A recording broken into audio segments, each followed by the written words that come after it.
మద్యం స్కామ్ ముడుపుల్లో సింహభాగం జగన్ కి చేరినట్టు బట్టబయలైంది. ప్రతి నెల 50 నుంచి 60 కోట్ల దాకా డిస్టిలరీల నుంచి వసూలు చేసిన సొమ్మును నిందితులు జగన్ కు చేర్చారని సిట్ తేల్చింది. డిస్టిలరీలు సరఫరాదారుల నుంచి ఎంతెంత ముడుపులను కసిరెడ్డి బృందం వసూలు చేసింది, ఆ మొత్తాన్ని ఎవరెవరికి ఎలా మళ్లించిందో సమగ్ర వివరాలను ఏసీబీ కోర్టుకు సమర్పించిన ఛార్జ్షీట్లో స్పష్టంగా తెలిపింది సిట్.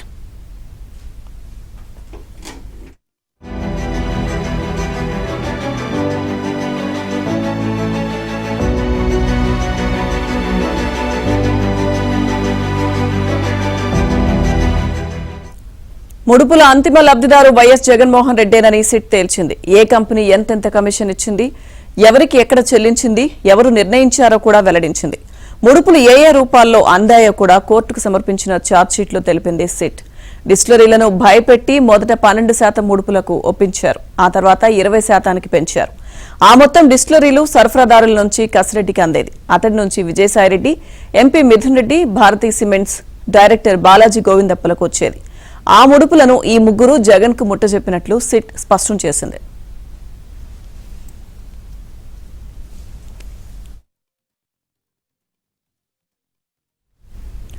నెలకు 50 నుంచి 60 కోట్ల చొప్పున జగన్ కు అందాయని, ఎన్నికల ఖర్చుకు 250 నుంచి 300 కోట్లు పంపిణీ చేశారని, ఇతర నిందితులు వాటాలు పంచుకున్నారని సిట్ స్పష్టం చేసింది. మొత్తం 3500 కోట్ల ముడుపుల రూపంలో వసూలు చేశారు. అందుకు పకడ్బందీ ప్రణాళికలు వేశారు. డబ్బులు ఎక్కడెక్కడికి వెళ్లాయో దర్యాప్తు సంస్థలకు అంతు చిక్కకుండా వివిధ మార్గాల్లో మళ్లించారని తెలిపింది.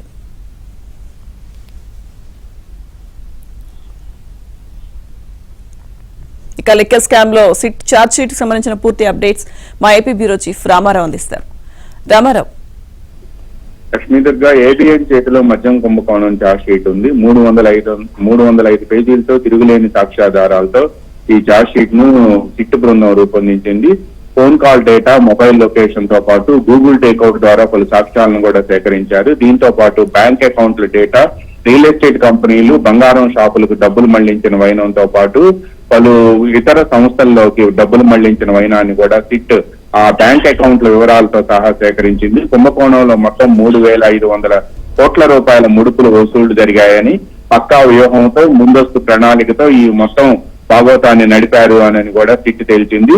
ముడుపుల సొమ్మును మొత్తం కూడా రాజు కేసిరెడ్డి నుంచి విజయసాయిరెడ్డి, మిథున్ రెడ్డి, బాలాజీ గోవిందప్ప ద్వారా అప్పటి సీఎం వైఎస్ జగన్ కి చేరాయి అని కూడా వెల్లడించింది.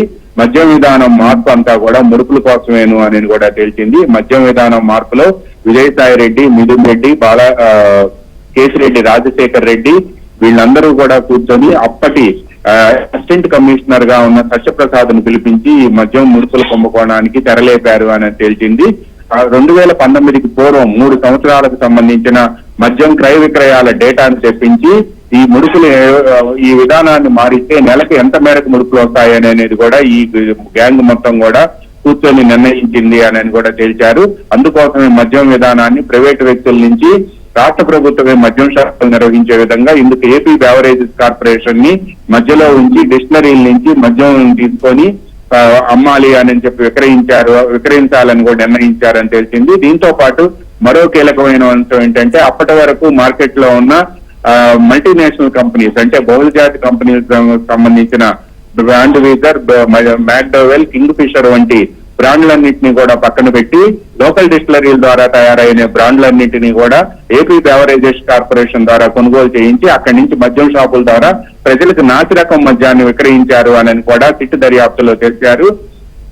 అదేవిధంగా ఆర్డర్లు ఎవరైతే ఎక్కువ ఇచ్చారో వాళ్ళ దగ్గర నుంచి ముడుపులు వసూలు చేశారు అని కూడా తెలిపారు. ఎవరైతే ఈ ముడుపులు వసూలు చేసేందుకు నిరాకరించారో అటువంటి వాళ్ళ కంపెనీలను బెదిరించడంతో పాటు ముడుపుల వసూలుకు సంబంధించి 12% కమిషన్ 20% పెంచారని, తద్వారా 3500 కోట్ల రూపాయలు సేకరించారని తెలిసింది. ఈ మద్యం ముడుపులను కేసిరెడ్డి గ్యాంగ్ వసూలు చేసి అక్కడి నుంచి మిథున్ రెడ్డి, విజయసాయిరెడ్డి, బాలాజీ గోవిందప్ప ద్వారా అప్పటి సీఎం వైఎస్ జగన్మోహన్ రెడ్డికి చేర్చారని, దీంతో పాటు మద్యం బేసిక్ ధరలో అంటే మద్యానికి సంబంధించిన బేసిక్ ధర ఏదైతే ఉందో ఆ ధరలో కేసుకు 150 రూపాయల నుంచి 600 రూపాయల వరకు కూడా వసూలు చేశారని కూడా తెలిసింది. ఈ ముడుపులు మొత్తాన్ని కూడా ఈ కేసిరెడ్డి గ్యాంగ్ వసూలు చేసిన తర్వాత ఎలా చేరవేయాలి, ఎక్కడికి చేరవేయాలనే దానికోసం ఒక ప్రత్యేక నెట్వర్క్ ఏర్పాటు చేసుకున్నారని, అదేవిధంగా Dubai loan Hyderabad loan and Tadepalli ఈ 3 ప్రాంతాల్లో కూడా 9 టన్నులు ఏర్పాటు చేశారని తేలింది. ఈ డిస్టిలరీల ఖాతాల నుంచి బంగారం షాపులకు లేదా విదేశీ సెల్ కంపెనీలకు హవాలా మార్గాల ద్వారా ఈ మద్యం ముడుపులను చేర్చారు అని కూడా సిట్ తేల్చింది.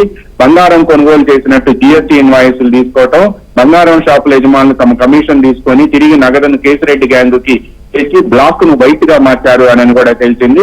కొంతమంది నిందితులకు బంగారం రూపంలో కమిషన్లు ఇవ్వటం కూడా జరిగింది అని కూడా సిట్ తేల్చింది.